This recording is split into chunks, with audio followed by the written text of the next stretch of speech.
The 45-minute dinner break is upon us. They're all leaving in a hurry. We're going to have a quick word with Joe Beevers, sponsored by the GukPT, part of the poker mob. Barney's in there as well, so Barney's going along all right. Jeff was up to 25. He's down to about 17. Over with this nice gentleman very soon. The Elegance doesn't use it anymore. He doesn't use the Elegance anymore. He's one of the first poker players we ever saw on TV back in the day of late night poker. But Joe the Elegance Beaver ripped it up for days on days and weeks on weeks, and been around the scene for a lot of years. Still looking good, still groomed very nicely, and 16,000. He's playing with the Joker as well. Mr. Joe Gresh, 3-3-6-10 deuce is the board, and Joe's led out for 1,500. Joe Beevers, and he's up against Joker Joe, Mr. Joe Gresh, who, in his own admission, has been around for nearly 100 years.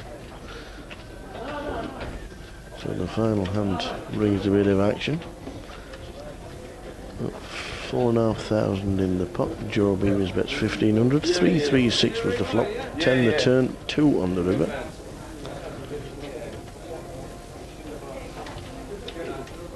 And in the tank is Joe Gresh.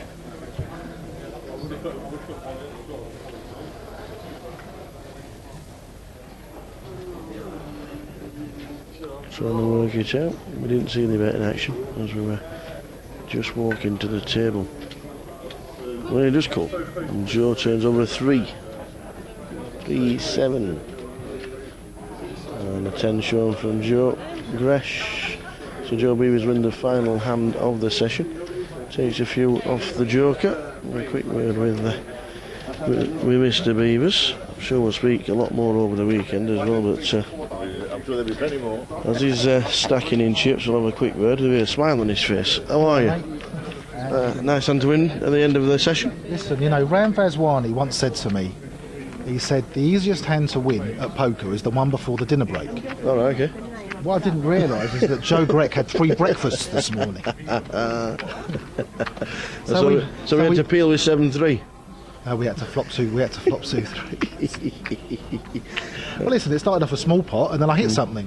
Once I hit something, then it got a bit bigger. Tough table as well. Do you know what? It is quite a tough table. Got Jeff Kimber, Nicky Katz, although Nicky's been moved. Yep. Graham Pounds, old-time regular from the old Luton days at Sergeant York's. Known him a long time. Yep. And I knew him, he wasn't a father, now he's a grandfather. And Joe's obviously Joe. Yep.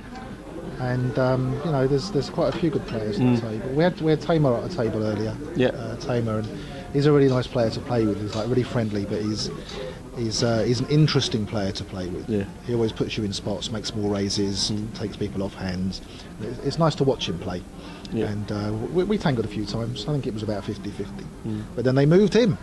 And unfortunately, Tamer's just bust as well. So. Oh, has he? Oh no, that's not so unfortunate because he might buy back and get back in at our table.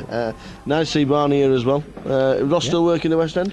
Ross is he's now moved from the National Theatre on the South Bank. Right, okay. And he's now, I can't remember the name of the theatre, but it's near Soho. Okay. It's now in the West End proper. Fantastic. And he'll be there till January. Great Britain is the name of the play. Yep. About the News of the World phone hacking scandal. All right, okay. If you haven't seen it, go and see it. It's well worth seeing. And yesterday when we walked in this casino, we saw Ram Vaswani. In here? That's what we did. And you've seen him more than I have this year. I thought the man was elusive. in yesterday. The elusive Ram Vaswani. He was in with Carlo. Was he? He just a fleeting visit. He says, I can't believe it, I'm playing. I said, what are you doing here? He said, I'm just playing the 200. They got me playing the 200, but my lift's here now. I said, oh, you're out then? He went, yes. I spoke to him the other day. I didn't know he was coming up. Yes, so there we go. Well, good session. Keep it going. Always good to see you. Thanks, pal. All right, buddy. Enjoy dinner. Thank you. Cheers, Joe.